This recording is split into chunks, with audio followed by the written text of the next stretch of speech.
법문을 듣는 모든 분들이 부처님 전에 신신발심해서 복 많이 짓기를 기원을 드리면서 질문의 양이 제법 많습니다. 그냥 우선 그 질문의 내용을 제가 읽고요. 제가 이메일로 받았습니다. 질문의 내용을 읽고 제 소견을 말씀드리도록 그렇게 하겠습니다. 첫 번째 질문입니다. 저를 법사님으로 호칭을 하신 것 같습니다. 법사님께서도 출가를 하셨고, 출가에 대한 이야기가 나옵니다.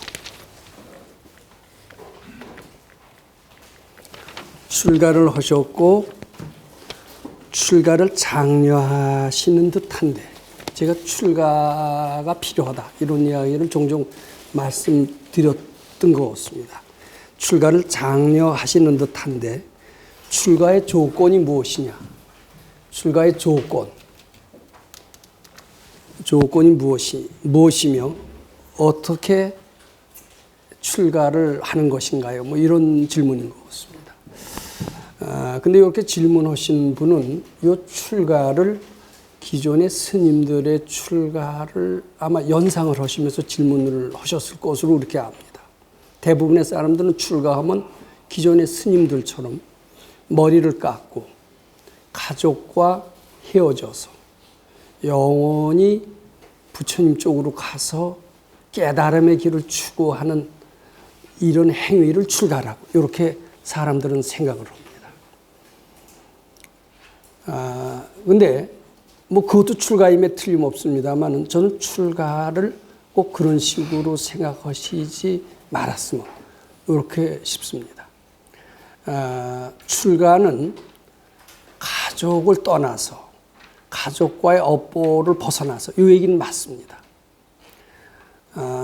그리고 머리 깎고 안 깎고는 머리 깎아도 좋습니다. 머리 깎는 것은 세상의 애욕과 멀리한다는 그런 뜻으로 머리를 자른다라고 합니다. 그리고선 깨달음의 길을 추구한다라고 이렇게 믿습니다. 참선을 한다든지. 그리고 깨달음의 길은 세상의 일과는 무관하다라고 생각을 합니다.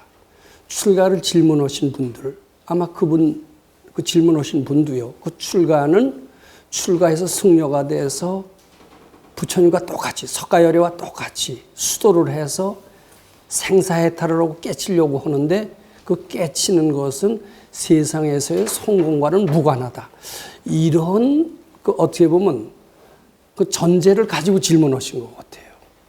근데 제가 생각하는 출가는 결국은 참뜻은 마찬가지입니다만은 가족과 떠나서 조용한 데 가서 세상의 인연을 끊고 수도를 해서 마음을 닫고 이거 똑같습니다. 깨침을 얻는데 그 깨침은 세상과 무관한 깨침이 아니라는 것. 세상에서 활용할 수도 있고 나가서는 깨칠 수도 있는 이렇다라는 점에서 보통 사람들이 생각하는 출가와는 좀 다르다. 이렇게 말씀드리고 싶습니다. 좀 더 제가 생각하는 출가는 쉽게 비유하면은 좋은 대학에 유학 가는 거나 마찬가지다. 이런 말씀 드리고 싶습니다. 그런데 보통 세상 사람들의 출가는 한 번 출가가 되면 다시 세상에 나오지 않는 그런 출가를 연상하게 됩니다. 출가해서 깨친 것은 생사해탈의 깨침은 세상에서 활용할 수 있는 것과는 좀 뭔가 틀리다. 이렇게 보는 것 같습니다. 저는 그 깨달음은 세상에서도 충분히 활용할 수도 있는 것이다. 그리고 계속 승려로서 성직자로서 다 있지 않아도 좋다. 밖에 나와서 세상 사람들로 해서 활동하는 것이 어떻게 보면 더 출가의 참뜻을 살리는 것이다. 이렇게 생각을 합니다. 그런 점에서 제가 생각하는 출가와 보통 질문하신 분들의 출가는 좀 다르지 않을까 이렇게 제가 말씀드리고자 합니다. 그런데 출가의 조건이 무엇인가 이렇게 물었어요. 그런데 기존의 출가건, 제가 생각하는 출가건 조건이 있다면 이겁니다. 첫 번째 조건은 모든 난제의 해답은 자신의 마음속에서 찾을 수 있다. 이런 믿음이 있어야 됩니다. 이런 신념이 있어야 됩니다. 즉 일체유심조다. 일체유심조다. 이런 신념이 있어야 됩니다. 자기 마음을 닦음으로써 다 해결할 수 있다. 생사 문제를 해결할 수 있을 뿐만 아니라 잘 사는 길, 행복해지는 길, 능력 있는 길도 다 해결이 된다. 이런 믿음이 있고 그것은 수도로서 해결이 될 수 있다. 이 믿음이 없이 어떻게 수도를 합니까? 수도라는 게 뭡니까? 마음 닦는 겁니다. 그래서 이런 조건이 필요하다. 이런 말씀 드리고자 합니다. 그 다음에 두 번째는요. 출가의 조건으로서 반드시 필요한 게 선지식이 있어야 됩니다. 즉 밝은 이가 깨친 이가 있어야 된다라는 겁니다. 근데 이래 깨친 이는 그렇게 드문 것 같아요. 깨친 이의 표현은 뭐냐? 흔히 생각하기에요. 선문답을 잘하면 다 도인이라고 그럽니다. 우리가 못하는 선문답을 한다. 법거량을 한다. 단박 도인이라고 그럽니다. 근데 선문답하고 법거량 한다고 다 도인일까요? 저는 선문답하고 법거량 갖고는 반드시 도인의 기준이 된다라고 생각할 수가 없다라고 말씀드립니다. 아무리 깨친 듯하고요. 또 성도 안 내요. 성질도 안 내요. 성질 안 낸다고 다 도인일까요? 여자하고 멀리 하는 것 같다고 다 도인일까요? 그 다음에 하루에 한 끼 먹고요. 장자부라 10년 하고요. 이렇다고 다 도인일까요? 우선 저는 도인의 기준은 출가하셔서 깨쳤다라면 밖에 나와서 무슨 일을 하더라도 잘할 수 있다라면 그것이 도인의 기준이다라고 생각을 합니다. 제가 그 백 박사님을 도인으로 생각하는 것은 출가해서 한때는 금강산 도인으로 한국의 최고라고 이름을 날릴 정도로 심지어는 방한암 스님, 유명한 방한암 스님이 100일 동안 도시락을 해서 싸질못 휘고 댕기면서 백 박사님을 시봉했다는 이야기가 전해옵니다. 올라가다가 거기 상원사에 계셨습니다. 방한암 스님이. 그리고 백 박사님이 정멸보궁에서 기도했었습니다. 100일을 기도했을 때 그때 독일에서 최초로 철학 박사 받은 장래가 유명한 사람이 승려가 되었다. 이런 소문이 자자했습니다. 그때 방한암 스님은 봉은사에 조실로 계시다가 본격적으로 수도를 하시기 위해서 상원사로 오셨던 때하고 서로 일치가 됐었습니다. 거기 서정주라고 동국대학교 교수 지내시던 분이 어떤 잡지에 투고 온 글에서 그게 나옵니다. 백박사 도시락을 일일이 방한암 스님 것도 방한암 스님은 백박사님보다 15살인가 더 위입니다. 방한암 스님의 제자가 탄어 스님입니다. 탄어 스님 지금도 백박사님이라고 하면 대단하게 알아요. 100일을 도시락 싸갖고 다니다가 중간에 지팽이를 꽂아놓은 게 단풍나무가 되었다고 합니다. 지금 중대에 가도 지금 그 단풍나무가 그대로 있습니다. 그건 서정주 씨가 어떤 잡지에 써놓은 글에도 표현이 되어 있습니다. 즉 선지식이 반드시 있어야 됩니다. 화두도 선지식한테서 받은 화두로 참고하면 깨친대요. 근데 대개 어디 그렇게 깨친 이가 있습니까? 깨치지 않은 이한테서 받은 화두는 그대로 그 스승을 닮게 됩니다. 예를 들면 우이병을 앓는 사람이 화두를 주는 수가 있어요. 그럼 제자도 그대로 위병을 앓게 된다고 합니다. 그래서 저는요, 이 아무리 모든 난제 해답은 자기 마음속에서 찾을 수 있고 일체유심조의 진리를 어느 정도 실감했다 하더라도, 즉 원효 스님 같은 분이 그렇습니다. 중국에 공부하러 가다가 해골물을 먹고 내 마음에서 다 해답을 찾아야 되겠다 그리고 중국 유학을 포기를 했습니다. 그런 사람이 출가할 수가 있습니다. 근데 출가하더라도 선지식이 없다면은 출가의 보람은 거의 못 찾는다. 이렇게 말씀드리고자 합니다. 저는 선지식이 안 계시다라면 차라리 세상 일을 충실히 하는 게 오히려 더 부처님 곁으로 가까이 갈 수 있다. 이렇게 말씀드리고 싶습니다. 또 그 다음에 출가의 조건은 뭐냐 하면 업보에서 벗어나야 됩니다.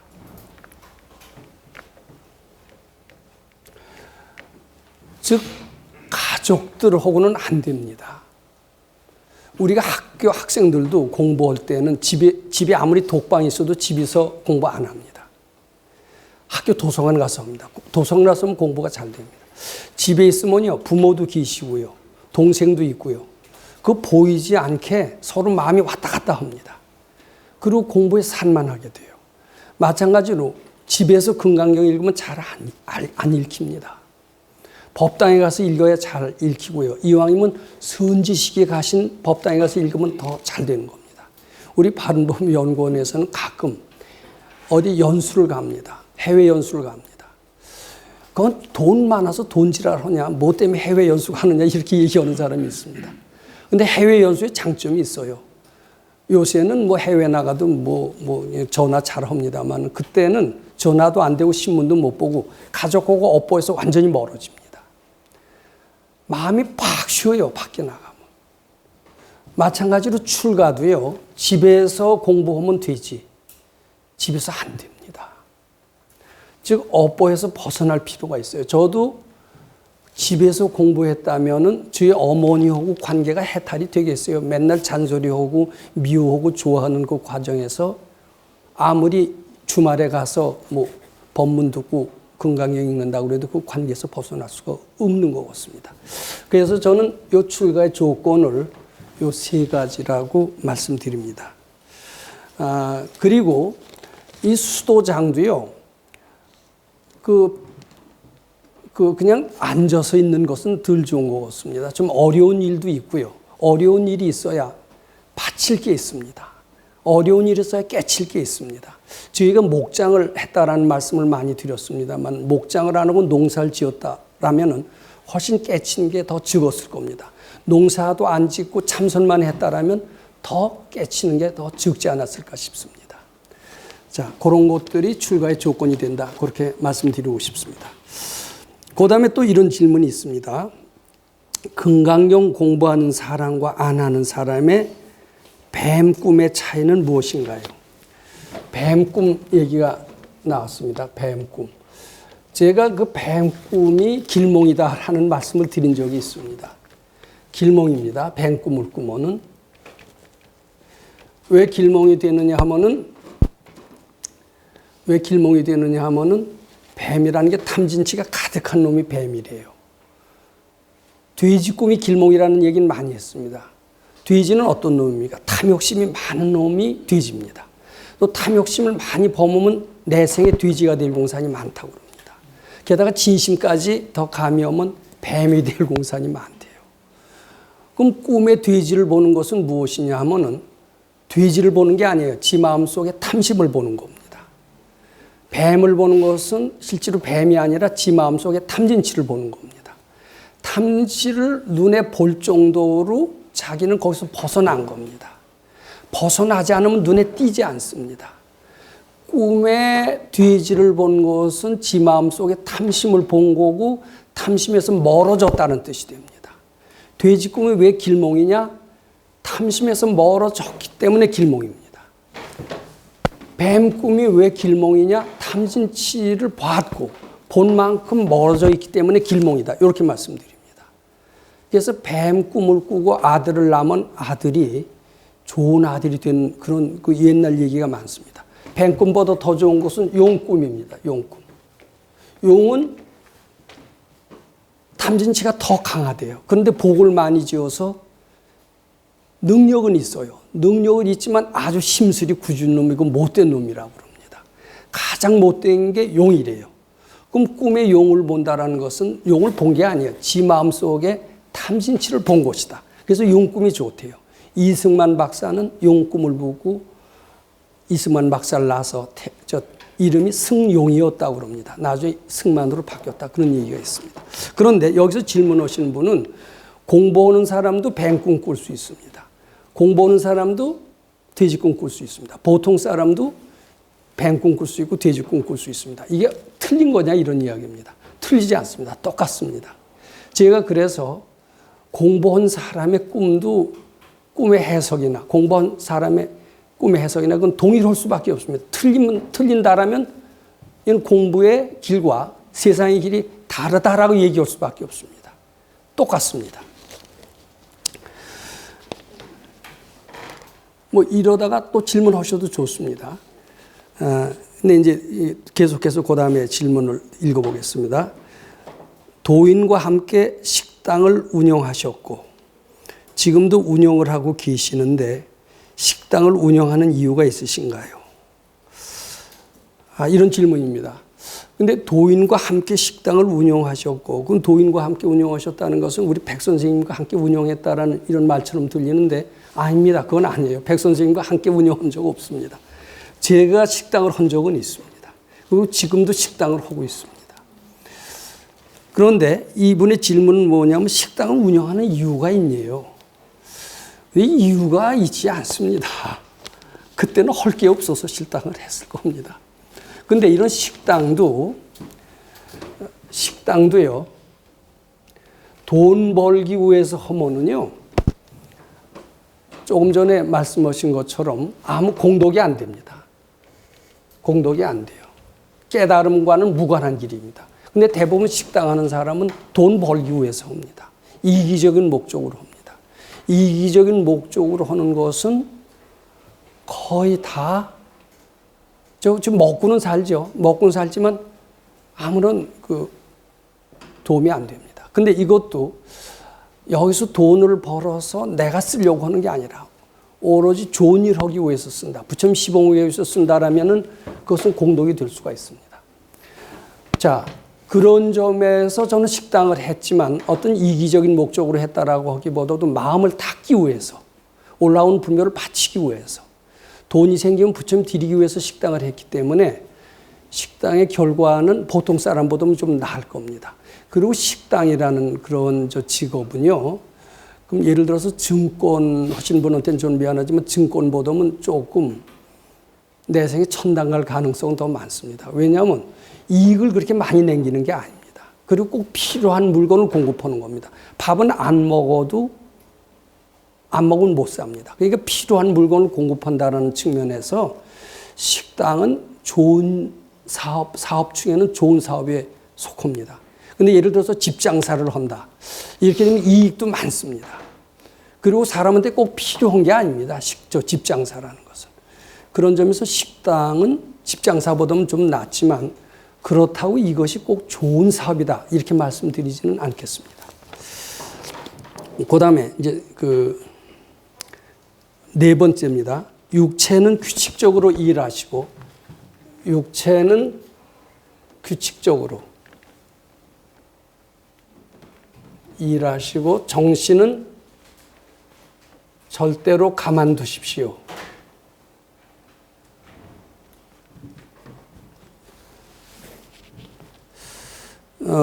육체와 정신의 참 뜻과 구체적인 방안은 무엇이냐, 이런 질문이십니다. 육체는 규칙적으로 일하시고 정신은 요즘 유인물을 다 가지고 계시니까 보실 겁니다. 네 번째 질문입니다. 근데 요 육체의 특성이요, 그냥 꼼짝 안 하려고 하는 특성이 있습니다. 그냥 밥 먹고요, 자고요. 요게 특징입니다. 먹어야죠. 먹고 난 뒤에는 움직이기 싫어요. 그냥 자는 겁니다. 자, 이렇게 육체를 이러기 싫어합니다. 근데 이런 얘기를 들으면 질문을 하실 분이 있을 거예요. 무슨 소리냐? 난 이러기 좋아한다. 가만히 있는 건 딱 질색이다. 그런 분들도 있습니다. 근데 그런 분들은요, 언젠가 이러던 습관이 된 사람이 이럽니다. 본래 이게 본능이라는 것은, 사람의 본능이라는 것은 꼼짝 안 하는 어떤 특성이 있는 것 같아요. 꼼짝 안 하는 특성이 있는데 이런 본능대로 살게 되면은 본능대로 사는 삶, 이것은 동물적인 삶입니다. 동물적인 삶이고요. 이 동물적인 삶은 깜깜해집니다. 실제로요, 밥 먹고 운동하지 않고 그냥 책만 본다라고 생각하세요. 당장 체중이 불어요. 건강이 상당히 나빠집니다. 그리고 두뇌가 활성화가 안 됩니다. 근데 반대로 걷기라도 한다든지 일을 한다라면 더욱 좋습니다. 그러면 건강도 해질 뿐만 아니라 일을 자꾸 하는 걸 통해서 지혜가 생깁니다. 그래서 지금 문제가 뭐냐 하면 참선하시는 선방의 스님들 거의 한결같이 건강하지 않습니다. 건강해서 출가하시는 분들도 오랫동안 선방에 앉으면서 계속 화두를 들고 몸을 움직이지 않습니다. 몸을 움직이지 않으면요, 거의 다 건강을 완전히 상하게 옵니다. 그리고 화두를 딱 들고 한꺼번에 딱 깨쳐서 한번 깨치기만 하면 그대로 1초 지기 멸해지 부처가 된다라고 믿습니다. 부처가 된다라는 마음을 까다가 탐심을 키우게 되기 때문에 거의 다는 안 그렇지만은 많은 스님들이 위장병 때문에 고생한 것을 압니다. 건강을 잃어버립니다. 그래서 우리 수도장에는 반드시 육체를 규칙적으로 움직이라고 강조를 하셨고, 제가 육체를 굉장히 규칙적으로 움직이는 결과 지금까지도요, 비교적 건강을 유지하면서 상당히 아주 명랑한 생활을 할 수 있게끔 됐다라고 말씀드리고 싶습니다. 그 다음에 이제 정신은 절대로 가만두라고 그랬는데, 반대로 이 정신이라는 놈은요, 끊임없이 움직이는 놈이에요. 어떤 주위에 누가 나를 기분 나쁘게 한다. 그럼 기분이 싹 나쁩니다. 근데 기분 나쁘게 하지 않고 가만두더라도 이 내 마음은 원숭이처럼 자꾸 움직입니다. 끊임없이 궁리하고 뭐 잡념으로 들끓습니다. 그럼 수도라는 것은 무엇이냐? 이런 들끓고 움직이는 놈을 가만히 있게 하는 게 수도입니다. 참선을 해서 집중을 한다.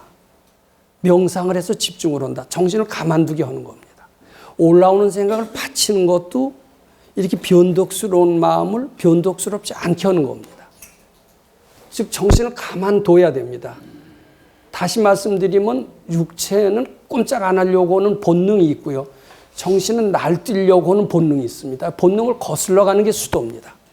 그러기에 육체는 규칙적으로 일하고 정신은 가만두라. 이렇게 말씀하신 것 같습니다. 그 다음에 5번째, 관세음보살의 명호는 상을 연상시켜 내생에 영향을 미치기에 미륵존 여랩을 염하는 것으로 이해합니다. 그러나 은진 미륵 등 주변에 미륵불이 존재하고 미륵존 여랩은 문헌에도 있는 것 같은데요. 그러니까 이렇게 질문하신 분은 관세음보살을 제가 이렇게 얘기한 적이 있습니다. 관세음보살 염하는 분은 관세음보살 탱화가 어떻습니까? 예쁜 아가씨 같으니까 아가씨를 마음속에 그리게 되고, 관세음보살 염하는 사람은 내 생에 예쁜 아가씨의 몸을 받게 된다, 이런 말씀을 드렸고, 그럼 미륵존 여래불도 미륵존 여래불은 뭐가 다르냐? 은진 미륵을 연상하게 되니까 은진 미륵처럼 되면 차라리 예쁜 아가씨가 더 낫다, 뭐 이런 생각도 하실 수 있을 것 같습니다. 근데 미륵존 여래불도요, 그렇게 마음에 그리고 하면 안 됩니다. 미륵존 여랩을 하는 것은 마음에 그리지 말라는 뜻으로 미륵존 여랩을 하라는 것만은 아닌 것 같아요. 미륵존 여랩에 다른 뜻이 있습니다. 만약 미륵존 여랩을 하면서 은진 미륵을 그리면 안 됩니다. 경전에 나오는 도솔천고에 있는 미륵존 여랩을 그려도 안 됩니다. 미륵존 여랩을 사람으로 생각해서는 안 된다고 그럽니다. 어떻게 보면 금강반야바람일경을 하라고 그러셨어요. 올라오는 생각을 미륵존 여랩으로 바치는 게 아니라 금강반야바람일경 해야 됩니다. 사람을 그려서는 안 된다, 이런 말씀 드리고자 합니다. 그런데 여기 어울러서 이런 쪽지가 왔습니다. 이런 질문하신 분이 있어요. 금강경 독송과 함께 관음정진을 병행해도 되는지요? 이런 질문이 나왔는데, 금강경을 읽는다. 그렇지만 난 미륵존 여랩은 하기 싫다. 관세음보살은 어떠냐? 마음속으로 그리지 않고 예쁜 아가씨 그리지 않고 관세음보살은 괜찮지 않느냐? 뭐 이런 질문이신 것 같습니다. 아미타불을 하면 어떠냐? 뭐 또 이런 질문이신 것 같습니다. 근데 뭐 그래도 저는 안 된다라는 말씀을 드리지 않겠습니다. 뭐 그래도 될 수가 있겠습니다. 근데 요 얘기는 드리고 싶습니다. 뭐냐면 그 어느 절에 가면 영검하다라는 그 절이 있습니다. 지금도 대구 팔공산 가면은 갓바위라는 데가 있고요.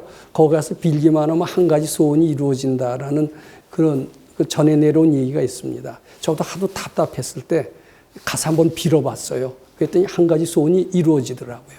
그러면 그것은 어떻습니까? 그 갓바위의 부처님이 영검해서 그렇다라고 믿습니다. 근데 그것이 아닌 것 같아요. 영검하다라고 믿는 그 마음이 된 것 같습니다. 제가 이 얘기를 왜 드리느냐 하면은요, 어느 절은 영검하더라. 저는 여기서 스리랑카 얘기를 하셨습니다만은, 스리랑카의 불치사라는 데 가서 기도를 했더니 우리 같이 갔던 도반이 13년 동안 차장으로 있다가 가서 기도하고 돌아오는 그 이튿날 부장으로 됐어요. 그러니까 이건 불치사의 부처님이 영검하다, 뭐 이렇게 생각할 수가 있습니다. 근데 그렇게 해서는 안 되죠. 자, 어떤 게 맞느냐 하면 자기 믿는 대로 되는 겁니다. 영거모다라는 믿음이 그렇게 만듭니다. 그리고 어느 절에 부처님이 영거모냐 하면은요, 도인이 계신 절에 부처님이 영거모돼요.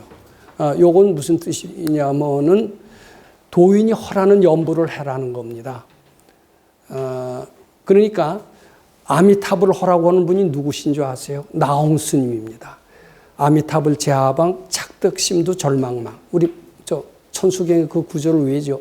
그걸 하는 분이 나홍 스님이에요. 근데 지금도 아미타불 하는 분이 있습니다. 근데 나홍 스님 같은 도인이 있어서 아미타불 해라. 그럼 그 말씀을 믿고 아미타불 하면 도인이 됩니다. 지금도 관세음보살 하면 깨치리라. 이런 도인이 얘기하셔서 관세음보살 하시면 됩니다. 근데 자기가 정해서 하는 아미타불이 있고요. 자기가 정해서 하는 관세음보살은 굉장히 위험할 수가 있습니다. 자기가 정해서 하면 바꾸기도 쉽죠. 그래서 자기가 정해서 하면 안 돼요. 도인이 시키시는 연부를 하는 게 좋습니다. 그것이 도인이 기신절이 영검하다는 그런 뜻이 됩니다. 그래서 미륵존 열애불도 정해서 오는 분이 있습니다. 도솔천공에 계시는 그게 아니라 우리는 도인이 시키시는 거니까 하는 겁니다. 그리고 미륵존 열애불 사람이라고 생각하면 안 됩니다. 그렇게 이해하시면 좋겠습니다. 그래서 여기 금강경 독성과 관음정진을 병행해도 되는데요. 그 관음정진을 과연 도인이 시키시는 관음정진이라면 해도 되지만 경전에 있기 때문에 자기가 정해서 하는 관음정진은 굉장히 위험할 수가 있습니다. 그러니까 미륵존 열애불을 하든지 금강반야바라밀경을 하든지 차라리 서가모니불은 괜찮다고 그럽니다. 서가모니불, 미륵존 열애불, 금강반야바라밀경 셋 중에서 하나 하는 것은 괜찮아 보입니다. 그것은 왜냐하면 도인이 지정하는 연불이기 때문입니다. 그 다음에 6번째요. 부처님 시봉하겠습니다.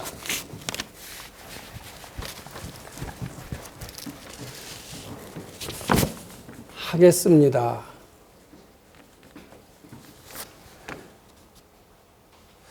시봉하기를 발언. 이런 것이 있는데 차이는 무엇입니까? 자, 하겠습니다. 뭐 하겠다. 현재는 일어나지 않은 겁니다. 미래에 하겠다라는 이야기입니다. 난 대통령이 되겠습니다. 열심히 노력하겠습니다. 현재는 노력하고 있는 게 아니에요.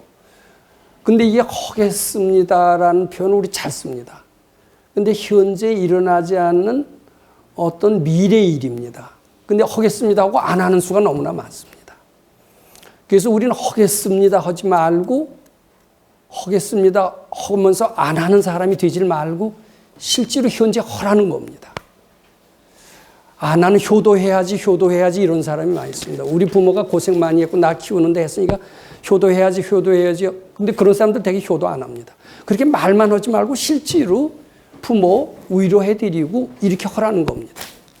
그러면 뭐 발언이 있어요. 부처님 시봉 발언은 현재 진행형입니다. 요것은 미래 이야기입니다. 미래. 근데 발언, 부처님 시봉 잘하기를 발언하면서 실제 현재 하는 그 마음의 상태를 이야기하는 겁니다. 현실을 이야기하는 겁니다. 현실을 얘기하고 그대로 지속해 나가야 밝아지지.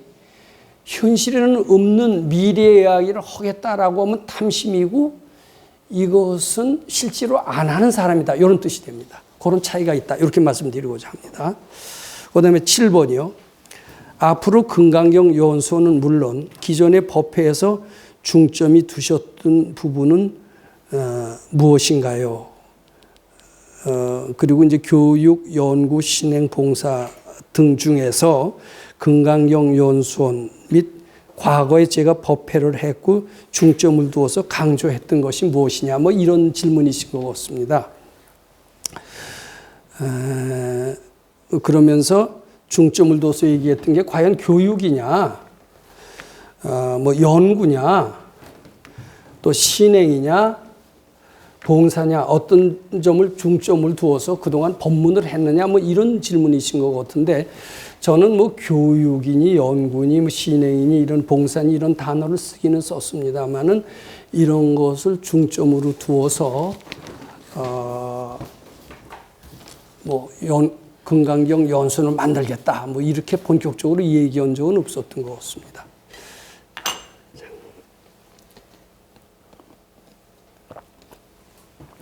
단지 요거는 강조했던 것 같습니다. 우리는 잘 모릅니다만은 우리 자신을 잘 모릅니다. 근데 저도 잘 모르는데 자꾸 수도를 해봤어요. 그것도 집에서는 안 됩니다. 집에서는 칭찬만 많이 들었어요. 잘나지도 않았는데 칭찬만 들었기 때문에 제가 괜찮은 사람으로 많이 착각하고 있었는데 집에서는 모릅니다. 밖에 나가서요. 허벌판에 나가서요. 좀 깨져보면서 또 선지식한테 꾸중도 들어가면서 나의 못난 모습을 한번 좀 발견해 볼 필요가 있습니다. 그런 생활을 해볼 필요가 있습니다. 다만 3일이라도 전 했으면 좋겠다라는 생각입니다. 집에서는 잘 안 됩니다. 집에서는 비슷비슷한 사람들한테서 비슷비슷한 얘기를 듣다 보니까 자기의 위상이 어떤지 자기라는 존재가 어떤지 전혀 감을 잡을 수 없고 그러다 일생을 그냥 떠납니다. 착각 속에서 살다 떠날 수가 많습니다. 근데 조용한데 또는 역경 속에서 또는 나를 꾸중할 수도 있는 선지식 밑에서 한번 지내본다라고 생각하면서 그 기간을 가진다면 제 모습이 보입니다. 보이면 얼마나 선입견 속에서 얼마나 착각 속에서 산다라는 것을 느끼게 됩니다. 그리고 철이 듭니다. 우리 어린애들 철 없는 애들 많잖아요. 저도 참 철이 없다가 군대 가서 고생을 하니까 철이 좀 난 적이 있었습니다. 소사 가서 수도하면서 어려운 걸 하니까 철이 좀 더 났어요. 금강경 읽으니까 철이 더 납니다. 그러니까 철이 났다라는 것은 지 자신을 봤다라는 겁니다. 지 자신이 얼마나 선입견이나 착각 속에서 살았다는 것을 보고 거기서 벗어났다라는 뜻이 됩니다. 그런데 이러한 수도 생활이 꼭 필요합니다. 그렇지 않으면 깜깜하게 살다가 그대로 선입견 갖고 내 생에 뭐가 될지도 모르고 그냥 떠나는 것이 틀림없습니다. 그래서 저는 강조하는 것이 무엇이냐 하면은 내 마음속, 내 자신의 선입견으로 꽉 찼다. 착각 속에서 살았다. 자기 자신이 하찮은 줄 알고 그 마음을 부지런히 바쳐라. 요것을 강조를 많이 했던 것 같습니다. 그것은 저 자신한테 하는 소리이기도 하고 듣는 분한테 하는 소리이기도 합니다. 그런 것을 떠나서 교육이니 연구니 신행이니 봉사 이런 것은 아직은 말씀드리지 않았다. 이렇게 말씀드리고 싶습니다. 자기 자신이 뭔가를 좀 어느 정도 알아야 됩니다. 철이 나야 됩니다. 철이 날 때려야 교육도 되고 연구도 됩니다. 그렇지 않은 상태에서 어떻게 이런 얘기를 할 수 있느냐. 저는 그런 말씀 드리고 싶습니다. 그 다음에 8번이요.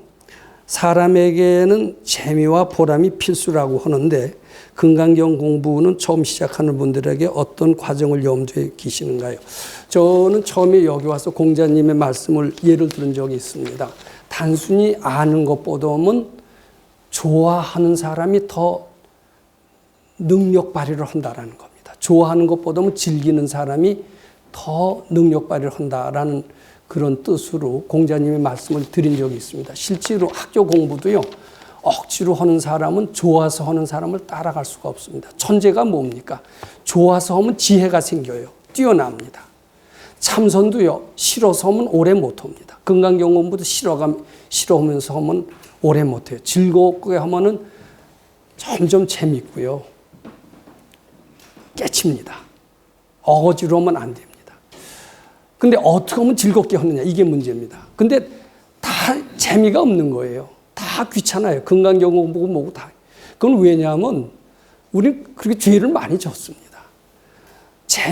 세상에 재밌는 게 하나 있다면 벌써 성공했죠. 근데 되게 박복하고 안 되는 사람은 세상에 좋은 게 하나도 없는 사람이에요. 하물며 금강경 공부는 더 싫은 거예요. 그럼 그런 사람한테 어떻게 하면 재미를 붙이느냐? 비결이 없습니다. 좀 무조건 시키는 대로 하셔야 됩니다. 좀 좋은 자기한테 비유에 안 맞는 일, 역경을 감사하게 하고요. 금강경 읽기 싫더라도요. 자꾸 읽으셔야 됩니다. 우선 전 금강경을 자꾸 읽으시라고 말씀드리고 싶습니다.